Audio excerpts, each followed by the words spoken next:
ஜனநாயகம் வந்து பார்த்தீங்கன்னா போஸ்ட்போன் பண்ணியிருக்காங்க. இப்போ வந்து பார்த்தீங்கன்னா டேட் வந்து 9ஆம் தேதின்னு சொல்லியிருக்காங்க பார்த்தீங்களா? 9ஆம் தேதி 9 மணிக்கு தான் தீர்ப்பே வந்து பார்த்தீங்கன்னா வருமா? என்னடா நியாயம் இது அப்படின்ற மாரி இருக்கு. 500 கோடி குடுத்து எடுத்த படத்துக்கு இப்படி ஒரு வந்து பார்த்தீங்கன்னா ஒரு பெரிய இது பண்ணிக்கிட்டு இருக்காங்க.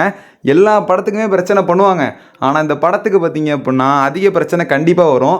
ஒரு ஃபேர்வெல்லா முடிக்காம போறது தான் கொஞ்சம் வருத்தமா இருக்கு. ஸோ கொஞ்சம் ஃபேர்வெல்லா ஜாலியா வந்து பார்த்தீங்கன்னா செலிப்ரேட் பண்ணலான்னு பார்த்தா ஃபர்ஸ்ட் நாள் ஷோ டிக்கெட் வச்சுட்டு உட்காந்துருக்கேன். ஸோ போக முடியுமான்னு தெரில. உங்களுக்குலாம் எப்படி இருக்குது அப்படின்றத கமெண்ட்டில் சொல்லுங்கள். ஸோ கண்டிப்பாக பார்த்தீங்க அப்படின்னா அஜித் ஃபேன்ஸும் தளபதி ஃபேன்ஸும் சண்டை போடணும். இதுதான் அவங்களோட நோக்கம்.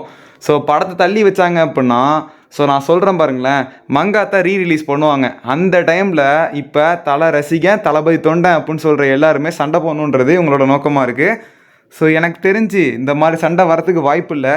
அதை தாண்டி இந்த மாதிரி சண்டையை கிளப்பி ஃபேக் ரூமர் போடுறதுக்கு வேணால் வாய்ப்பு இருக்குது. நீங்கள் வேணால் எழுதி வச்சுங்க, அது கண்டிப்பாக பண்ணாலும் பண்ணுவாங்க. ஸோ செகண்ட் இதெல்லாம் வந்து பார்த்தீங்கன்னா சென்சார் கட்டை பற்றிலாம் யோசிக்காதீங்க. படம் வந்து கண்டிப்பாக 10ஆம் தேதி ரிலீஸ் ஆனாலும் நம்ம தான்.